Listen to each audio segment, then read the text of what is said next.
Bueno, queridos hermanos, después de la oración y estos cánticos tan preciosos, les invito a abrir la palabra del Señor en los Salmos. Vamos a leer el Salmo número 32, desde el versículo 1 al 7. Salmo 32, desde el versículo 1 al 7. Es un salmo de David Masquil. Bienaventurado aquel cuyas iniquidades son perdonadas y borrados sus pecados. Bienaventurado el hombre a quien no imputa Jehová la iniquidad y en cuyo espíritu no hay superchería. Mientras callé, envejeciéronse mis huesos en mi gemir todo el día, porque de día y de noche se agravó sobre mí tu mano. Volvióse mi verdor en sequedades de estío. Sela. Mi pecado te declaré, y no encubrí mi iniquidad. Confesaré, dije, contra mí mis rebeliones a Jehová, y tú perdonaste la maldad de mi pecado. Sela.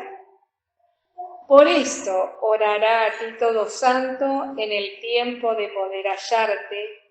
Ciertamente en la inundación de muchas aguas no llegarán estas a él.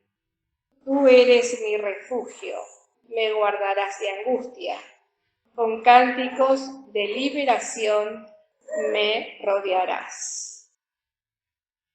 Hasta aquí la lectura de la palabra del Señor. Y la verdad es que cuando comencé a leer este salmo, me había detenido en el versículo 5, que dice: mi pecado te declaré y no encubrí mi iniquidad. Confesaré, dije, contra mí mis rebeliones a Jehová, y tú perdonaste la maldad de mi pecado. Pero a medida que iba estudiando, cambió el sentido, porque este salmo, podríamos decir, sabemos que está muy unido al Salmo 51. Y como dice arriba en letras bastardillas, dicha del perdonado. Este es un salmo, como dice acá, de David Masquil. Es un salmo de enseñanza, de instrucciones espirituales para el creyente. Y es un salmo que habla de la bendición de estar justificado. Y entonces, uniendo los dos salmos, el Salmo 51, que lo conocemos, que es el salmo, que es una oración de David pidiendo piedad al Señor y perdón por su pecado realizado, sus pecados. Luego de recibir el perdón, digamos, canta este salmo. Es un cántico. Porque ahí cuando dice en el versículo 5, confesaré, dije contra mí mis rebeliones a Jehová, fui a buscar el significado de la palabra confesar. Y es muy distinto a lo que yo pensaba. Porque significa alabanza. Es un aleluya. Entonces me cambió todo el sentido del salmo. Porque uno dice confesar, bueno, confesar el pecado, arrepentirse. Pero él está contando, confesando, alabando a Dios por lo que había hecho y por lo que había recibido de parte de Dios. Porque dije, contra mí mis rebeliones a Jehová, y tú perdonaste la maldad de mi pecado. Es algo que ya está hecho. Entonces vemos que esta palabra confesar es alabar, ensalzar el nombre del Señor. Pero llega este punto el salmista de confesar, de alabar la obra de Dios, a pesar de lo que él es. Ser un rebelde, un pecador.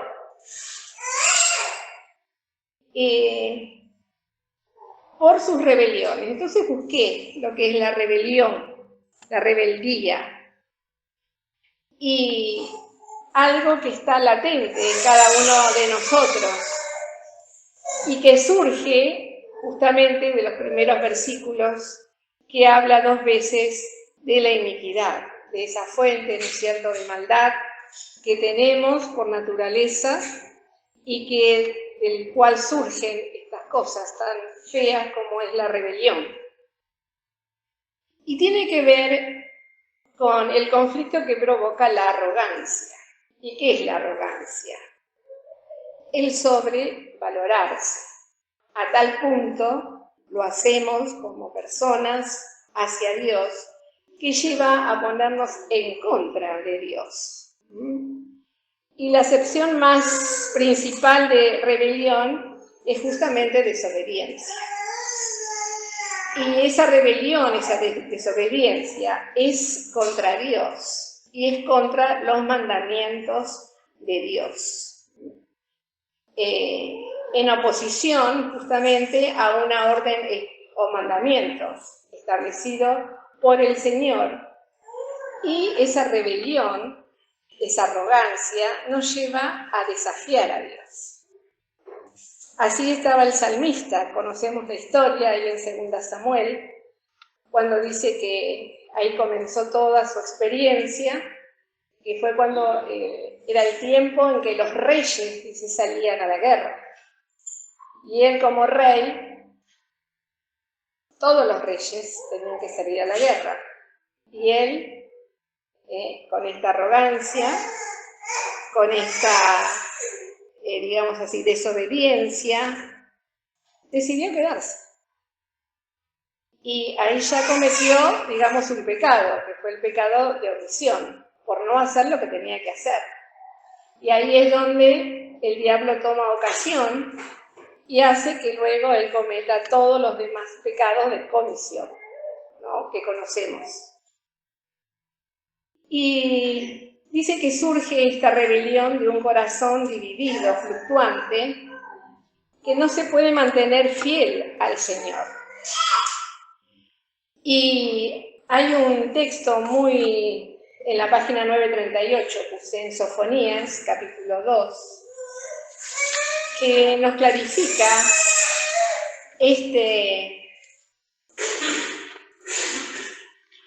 esta maldad, ¿no es cierto?, que surge de nosotros, que es la rebelión. Es muy figurativa.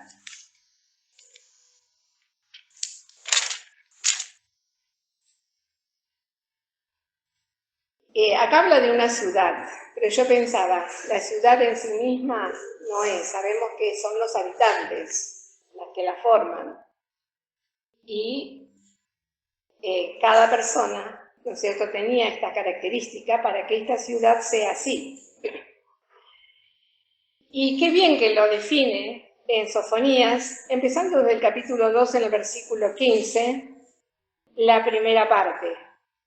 Dice, esta es la ciudad alegre que estaba, dice, confiada, la que decía en su corazón, yo y no más. Ahí está la arrogancia, ahí está la sobrevaloración nuestra. Y en el 3.1 dice, ay de la ciudad ensuciada y contaminada y opresora. No escuchó la voz ni recibió la disciplina. No se confió en Jehová, no se acercó a su Dios. Ese, entonces, es el resultado de la rebelión. Desatender la voz, la disciplina, no confiar en el Señor y no acercarse a Él. Y vimos que David pecó por no hacer lo que tenía que hacer, el mandamiento que tenía como rey, pero hubo también otros que también tuvieron el corazón así dividido, rebelde, también en tiempos de guerra, y lo podemos ver, que ya lo hemos visto en alguna oportunidad, que es en el libro de los jueces, en el cántico de Débora. Jueces 5.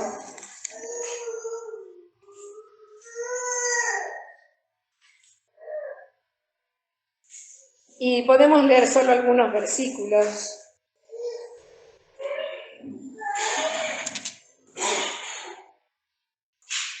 Dice que la guerra estaba a las puertas, dice en el 8, ¿no? La segunda parte. ¿Y qué sucedió? En el versículo 15, la parte C dice, habla de la tribu de Rubén. Dice, de las divisiones de Rubén hubo grandes impresiones del corazón.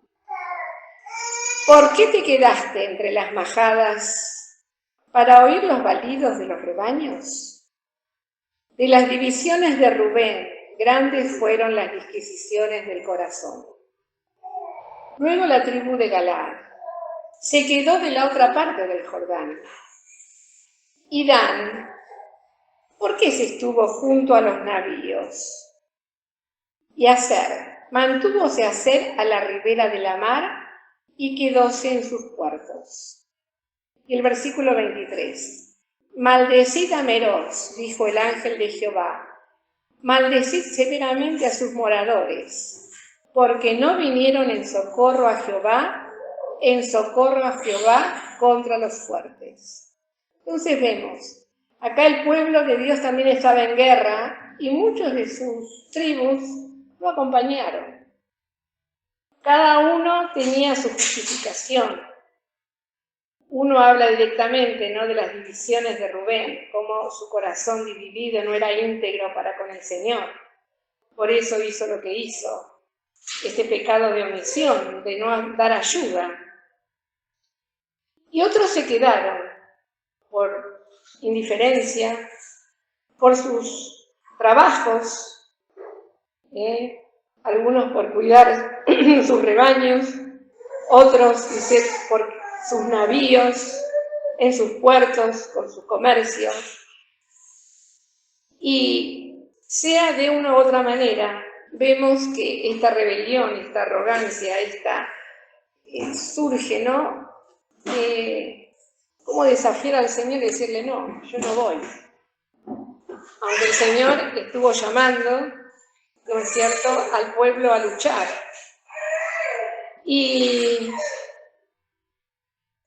Pero cuando David era un hombre semejante a nosotros, pero era un hombre sincero, ya lo hemos escuchado muchas veces. Y él en su ceguera espiritual no veía su pecado.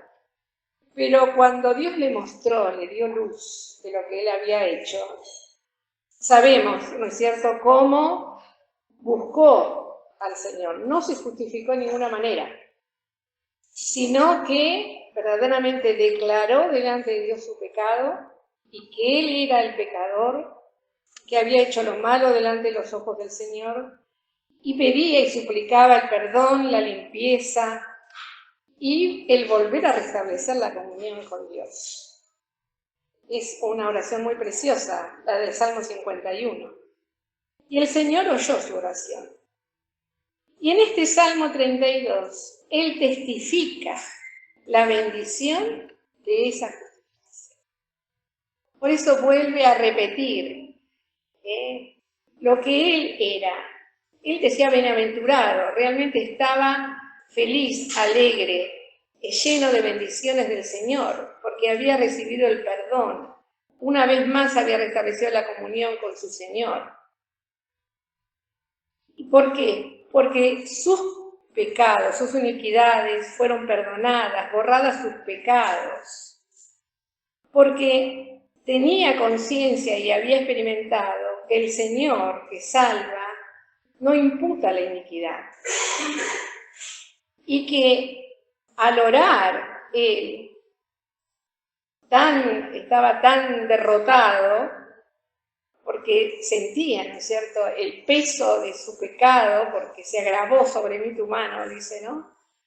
el gran peso que él sentía en su corazón por lo que había hecho, toda su alegría la había perdido.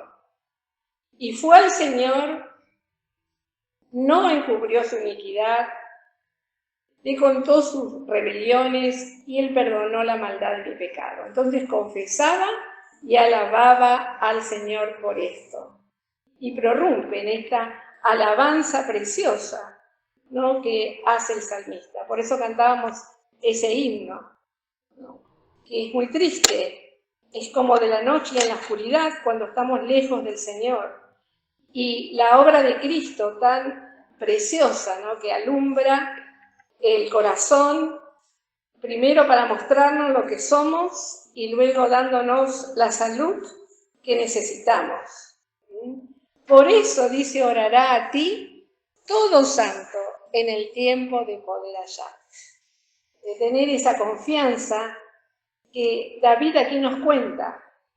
¿Quién es ese Dios al cual nosotros ahora nos vamos a acercar humildemente en oración, buscando su bendición, su perdón, su ayuda, que una vez más, ¿no es cierto?, nos levante si estamos hundidos, como dicen en otros lugares, ¿no?, en un lago cenagoso, donde no se puede salir. Cada uno conoce la situación espiritual en la cual se encuentra, pero nos da la confianza y nos invita. Por eso orará a ti todo santo en el tiempo de poder hallarte. Es muy hermosa la obra del Señor Jesús. Hoy también, ¿no es cierto?, Señor, sabemos que la Iglesia, nosotros mismos, hay batallas que emprender, o también Pablo habla de carreras, de correr, ¿no es cierto? Y le decía a Timoteo, en 1 Timoteo, capítulo 6,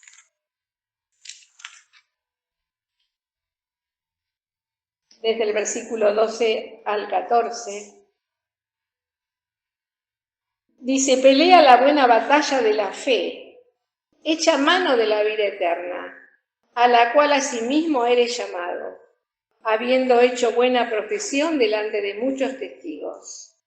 Te mando delante de Dios, que da vida a todas las cosas, y de Jesucristo, que testificó la buena profesión delante de Poncio Pilato, que guardes el mandamiento sin mácula ni reprensión, hasta la aparición de nuestro Señor Jesucristo.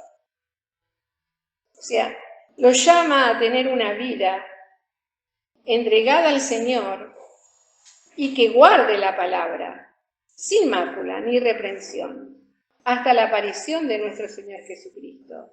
Y este mandamiento también llega a nosotros y tenemos que procurar no pelear esta buena batalla, que no es fácil, porque empieza en nuestro propio corazón. Ahí mismo Pedro, en 1 Pedro, capítulo 2, versículo 11, dice, amados, yo os ruego como extranjeros y peregrinos, os abstengáis de los deseos carnales que batallan contra el alma. Entonces siempre está esa fuente de iniquidad, ¿no es cierto?, que nos quieren desviar del objetivo y de las obras por las cuales el Señor nos salvó y que preparó para que andemos en ella. Y acá nos dice, es un esfuerzo, es una determinación personal, voluntaria, abstenerse de todo aquello que la carne nos requiere, los deseos carnales que batallan contra el alma. O sea, en este caso podríamos decir contra la nueva criatura. Siempre está ahí latente eso, ¿no? Y aún como iglesia, y ya vamos terminando, en 2 Corintios 10, los versículos 3 a 5, Pablo decía, ¿no?, conforme a su autoridad en el ministerio, dice, pues aunque andamos en la carne, no militamos según la carne, porque las armas de nuestra milicia no son carnales, sino poderosas en Dios para destrucción de fortalezas, destruyendo consejos y toda altura, ahí está la arrogancia del hombre, que se levanta contra la ciencia de Dios, cautivando todo intento a la obediencia de Cristo. Siempre va a haber, ya sea de afuera o de adentro del corazón, estos levantamientos contra el Señor, estas rebeliones. Pero bueno, tenemos al Señor Jesucristo, que es victorioso, que Él le quitó, ¿no es cierto?, ese poder al mal, y ya tenemos el poder, por su Espíritu, de poder negarnos a esa rebelión. Presentar nuestros miembros, ya no para pecar, sino como instrumentos de justicia. Y hay muchos otros textos, ¿no?, que nos invitan justamente a esto. Y leemos el último, en Filipenses 1, 27. Lo que el Señor nos pide y ver cómo contesta nuestro corazón. Dice, solamente que converséis, o sea, que andemos, que vivamos, como es digno del Evangelio de Cristo. Para que, o sea, que vaya a veros o que esté ausente, oiga de vosotros que estáis firmes en un mismo espíritu, unánimes, combatiendo juntamente por la fe del Evangelio, y en nada intimidados de los que se oponen, que a ellos ciertamente es indicio de perdición, mas a vosotros de salud, y esto de Dios. Así que, hermanos, en esta tarde, aquí el salmista nos invita, ¿no?, que por esto orará a ti todo santo, en el tiempo de poder hallarte.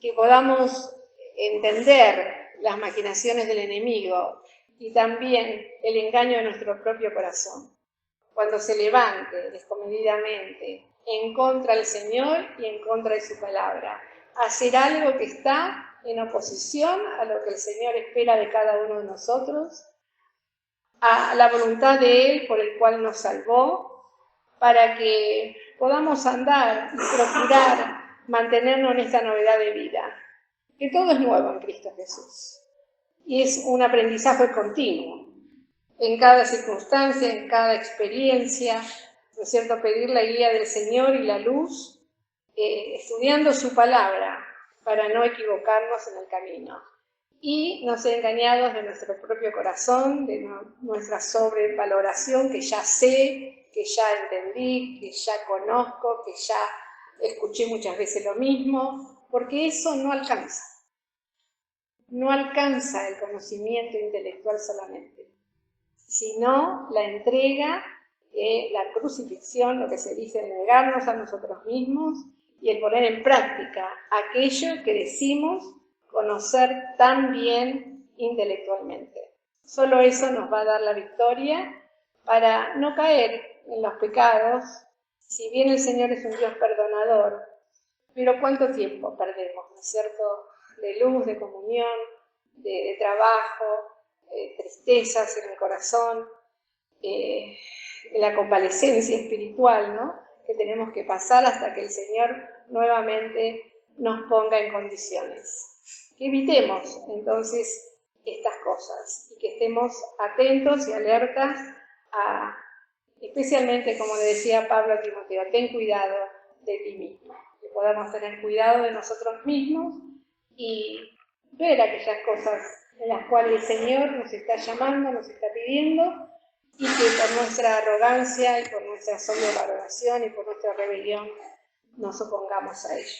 Que eso no suceda en nuestras vidas. Que el Señor nos bendiga.